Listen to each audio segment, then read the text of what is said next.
Yeah, you're playing with fire here, because Hmm. if the AI teaches itself and moves beyond what the engineers designed, and the engineers miss something, which they always do. Um, so this one program, they said make make the world a better place, and it said, well, let's kill all the humans because humans are producing CO2. There's no harm in CO2, but people think there is.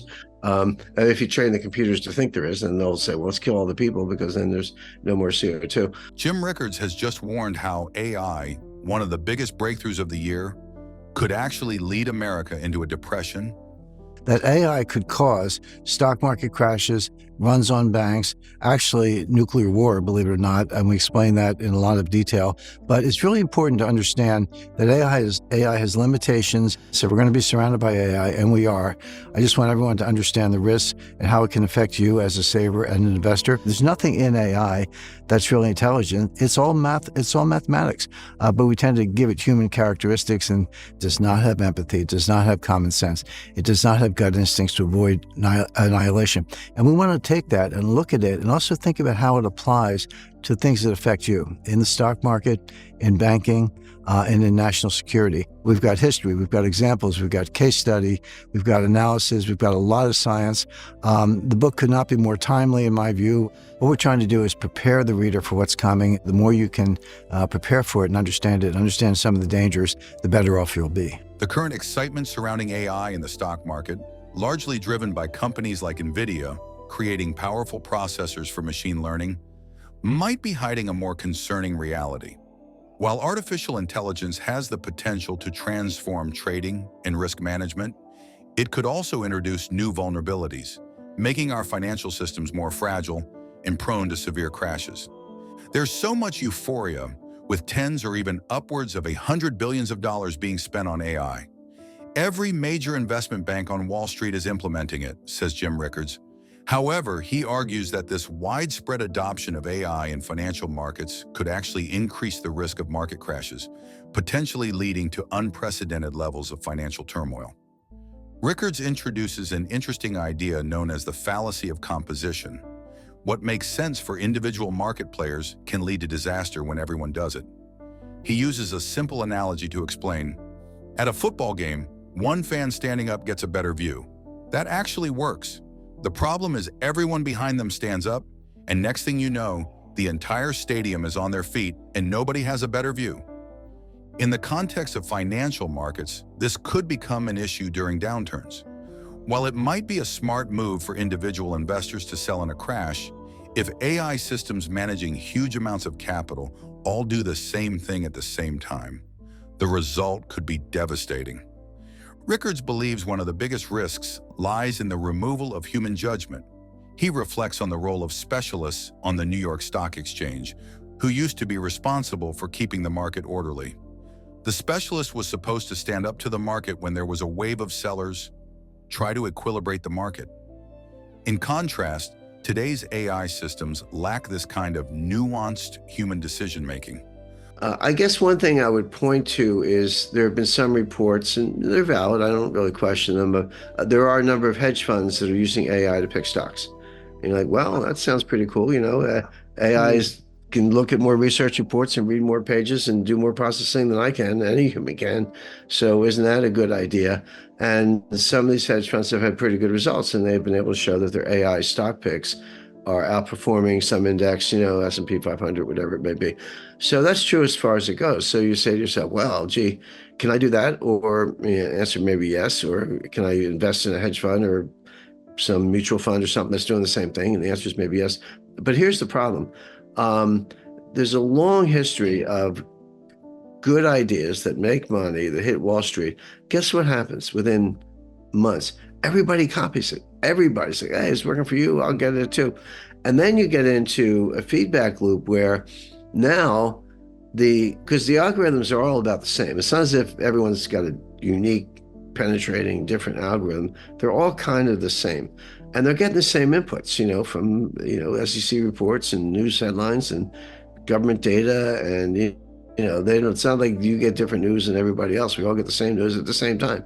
So So now, as these things spread, more and more hedge funds, more and more mutual funds, and ETFs, and other investment instruments using the same algorithms, getting the same inputs, producing the same recommendations, guess what happens? They go up because everyone's buying them. And people say, well, let's buy some more. And it goes up some more. And you get into this feedback loop, and pretty quickly you're in bubble territory. Then the whole thing crashes and everyone loses all their money. While market panics are nothing new, AI brings unprecedented risks due to its speed and ability to act in sync across markets. The automated nature of AI-driven trading can accelerate market movements and create feedback loops that human traders might otherwise be able to slow down or stop. As Jim Rickards explains, what is new is the speed at which they can happen, the amplifying effect in the recursive function. These concerns aren't limited to the stock market. They also extend to the banking system. Rickards points to the collapse of Silicon Valley Bank as an example of how digital technology can speed up bank runs. That didn't work out over weeks and months. That happened in 2 days, he says, suggesting that AI could make these events unfold even faster in the future. And the worst part is that AI isn't the only thing threatening the economy in the near future. Jim has also issued a stark warning about the upcoming 2024 presidential election, predicting unprecedented chaos that could lead to a 50% market crash, the collapse of the US dollar, street riots, and even the suspension of basic rights under martial law. Rickards, who has spent over 4 decades advising international finance and military institutions, believes the uncertainty surrounding the 2024 election puts the US on the edge of an economic and social crisis. He points to developments this year, including President Biden stepping down from the race and the Democrats' strategic focus on supporting Kamala Harris, as signs that the political establishment may prevent Donald Trump from returning to power, even if he wins. I predict this coming election meltdown will shake America to its core, resulting in a market crash, a dollar collapse, and possibly widespread violence and unrest. This is the most serious threat to our nation that I've seen in my career, Rickards explained. To help Americans prepare, Rickards has outlined 5 crucial steps to protect their assets and prepare for what he describes as the most dangerous crisis in our nation's history. Drawing from his extensive experience in government and finance, his special advisory offers detailed recommendations aimed at safeguarding wealth and families. He is also providing free access to bonus reports for those who subscribe to his research. Rickards urges all Americans to take action, warning that ignoring the signs could lead to devastating financial and personal losses. The stakes are higher than ever. I urge all Americans to be proactive in securing their futures before it's too late, he says. Can we avoid recession? Do you think we're on path for a recession currently? And do you think that we may avoid one? Just, I'm a bit curious, like how you kind of contrast the two different economies or ways of handling the economies. We're definitely on path for a recession. We may already be in one. As you know, the National Bureau of Economic Research in Cambridge, Massachusetts, they're they call balls and strikes. That's the group. It's a private group. They're the ones who decide when did a recession start, when was it over, et cetera. So no one has called an official recession, but they're usually like 9 months to a year after the fact. Like when the National Bureau of Economic Research says, "Oh, the recession started a year ago," like, well, thanks a lot.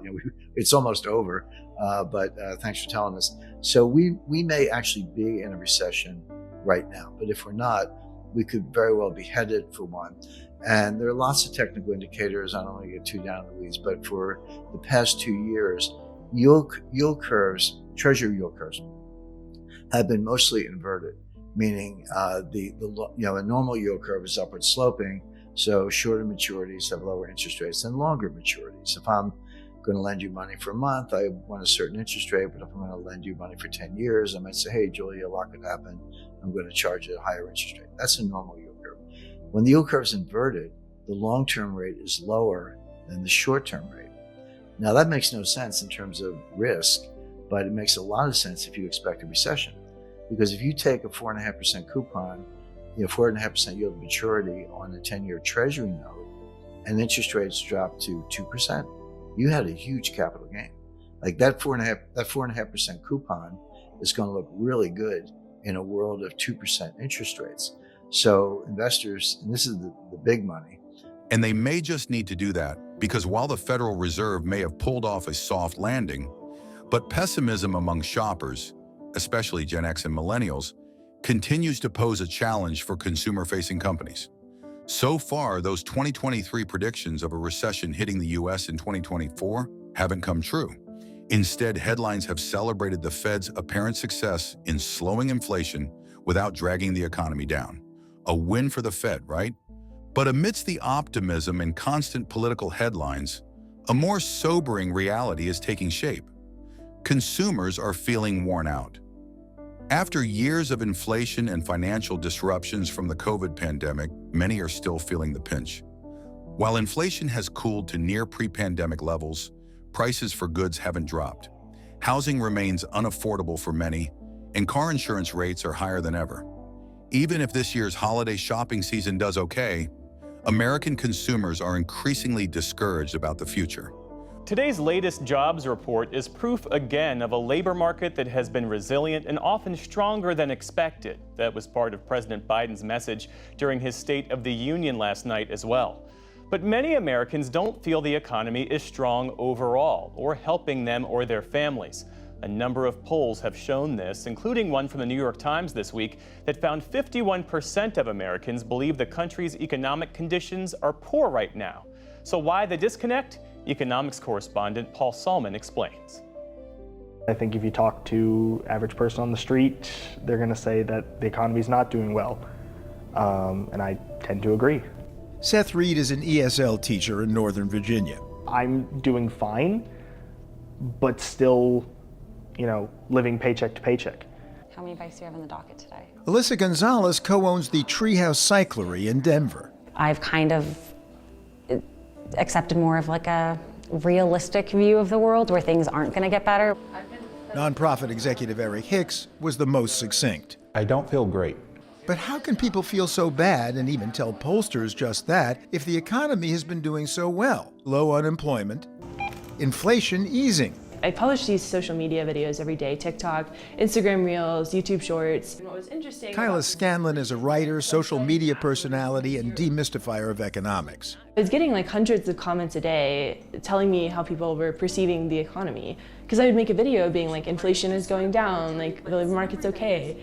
And people were like, no, I feel really bad. The word she coined to describe what she was hearing, vibe-session. The vibe session is this idea of a disconnect between consumer sentiment and economic data, and why people feel bad about the economy despite the economic metrics telling them that the economy is doing okay. According to the most recent Consumer Confidence Survey from the Conference Board, there's been a notable decline in confidence. Consumer confidence dropped to near the bottom of the narrow range that has prevailed over the past 2 years, says Donna M. Peterson, the think tank's chief economist. This decline, the biggest since August 2021, affected all components of the index. Consumers' outlook on business conditions, the labor market, and future income has become more negative. Generationally, the 35-54 age group, covering both Gen X and millennials, has shown the most significant drop in confidence, according to the survey. This group represents about a third of the U.S. population, and their declining confidence spans most income brackets. The University of Michigan's Consumer Sentiment Survey paints a similar picture. Even though inflation expectations have dropped significantly since 2022, the number of people citing high prices as a reason for their worsening personal finances remains near all-time highs. Presidential election years often stir up uncertainty, and 2024 is no exception. Do elections really impact the consumer economy? According to a long-term University of Florida study, they can, depending on who wins.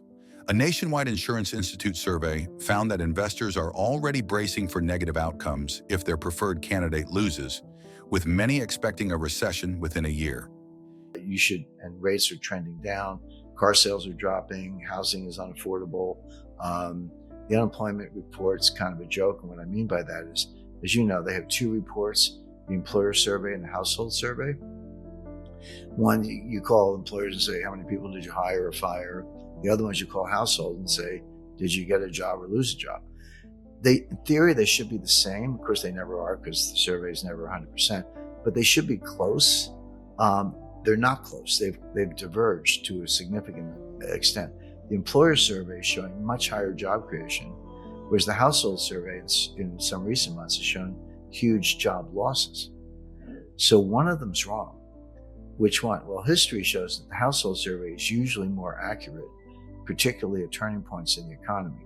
So what we should expect to see, those employment report numbers, are job creation is going to drop very sharply. It's going to go into job losses sooner than later. So the combination of yield curves uninverting, and they were saying, hey, you've had your warning, too bad, now it's here. And the employment report, at least some of them showing job losses, and the other one showing job gains likely to turn around quickly, and some of the other metrics I mentioned, we could very well be in a recession. I think, Julia, people focus on politics and the Fed and all that. Yeah, and I do too, and do have to pay attention to it. But the economy is bigger than all of that. In addition, the case for a recession in 2025 is more convincing when one takes into account the significant jump in the stock market and home prices. The S&P 500 has increased by 150% since March 2020, while home prices have risen about 50% in the same time. These increases have significantly added to the net worth of many households, thus increasing their likelihood of spending money. However, history shows that such great returns are unsustainable, and consumer spending will suffer when those bubbles deflate. Life for the average American has gotten tougher over the past couple of years. The U.S. economy appears just fine, with growth powered by increasing wealth among the richest consumers and record profits for corporate giants. But a closer view of this expansion reveals a different picture. It is uneven and fragile in its reliance on government spending and borrowing. Meanwhile, the rest of the world is in awe at how U.S. consumers manage to bounce back from such adversity. Here at home, though, lots of people are losing the housing market because of soaring housing prices and dropping further into credit card indebtedness. The income disparities are shocking. The lower 40% now make up 20% of all spending, and the highest 20% of the population, 40% of it. The gap, the widest on record, is expected to continue growing, according to Oxford Economics. For many, spending on necessities like food leaves little room for extras such as travel or dining out. Discretionary spending and optimism are increasingly becoming privileges of the wealthy. Confidence, which plummeted during the pandemic, has rebounded more for the wealthiest third of consumers than for those in the middle and lower income brackets. Most of these increased expenditures come from the top, who possess the majority of the country's assets. 10 years of a financial market boom brought U.S. wealth by an increment of $51 trillion, with almost all the benefit reaching millennial pockets. But still, the lion's share benefited millennials themselves, only deepening rich-poor divisions among themselves. Despite the concerns, most analysts find hegemonic tech companies as a boon to the U.S. economy. They believe these companies are more growth-driven and hence justify high stock prices. Foreign investment in the sector has also been growing. During the 2010s, foreign investors invested about $30 billion annually in U.S. stocks. However, during this year, it would be nearly $350 billion. Typically, economic booms are followed by swelling private sector borrowing, and government borrowing subsequently increases to cope with the aftermath when the boom subsides. In this case, it is different. The government is taking the lead. The U.S. deficit has ballooned more than doubled in the last decade alone, crossing 6% of GDP and would be increasing further. Public debt has increased by $17 trillion over the last 10 years, an increase that matches that of the previous 240 years, dating back to U.S. independence. Despite partisan disagreements, both Democrats and Republicans have largely ignored the growing deficit, which is expected to continue increasing regardless of the outcome of the next election. With so much money available, borrowing has become an easy option. However, the era of zero interest rates ended 2 years ago, and global financial markets have begun punishing nations for excessive borrowing. This trend began with frontier markets like Sri Lanka and Ghana, spread to emerging economies such as Brazil and Turkey, and recently reached developed nations, including the UK and France. While the US benefits from high demand for its currency, history shows no country is immune from fiscal consequences forever. There's a lot of reason to think that the stock, as far as the stock market's concerned, I'm more of a global macro analyst, and I focus a little more on bonds and foreign exchange. And derivatives and so forth. But here's what I know about the stock market. People say you can't spot a bubble. That's nonsense. Nothing is easier than spotting a bubble. Just look at charts. Look at the Nikkei in 1989. Look at the NASDAQ in late 1999. Look at housing in 2007. Every one of them is a bubble, and it's easy to spot. What's difficult is knowing when the bubble is going to burst. It's just because you can see the bubble, I wouldn't short it, because you can lose a lot of money being right, meaning it could just keep going for a while, but it will burst. As deficits rise and artificially inflate U.S. growth, interest rates are already beginning to climb. Empires throughout history have fallen when they could no longer manage their debt, and the next U.S. president may be forced to confront this hard truth. How do you think the next few months will pan out for the U.S.? Let us know in the comments below.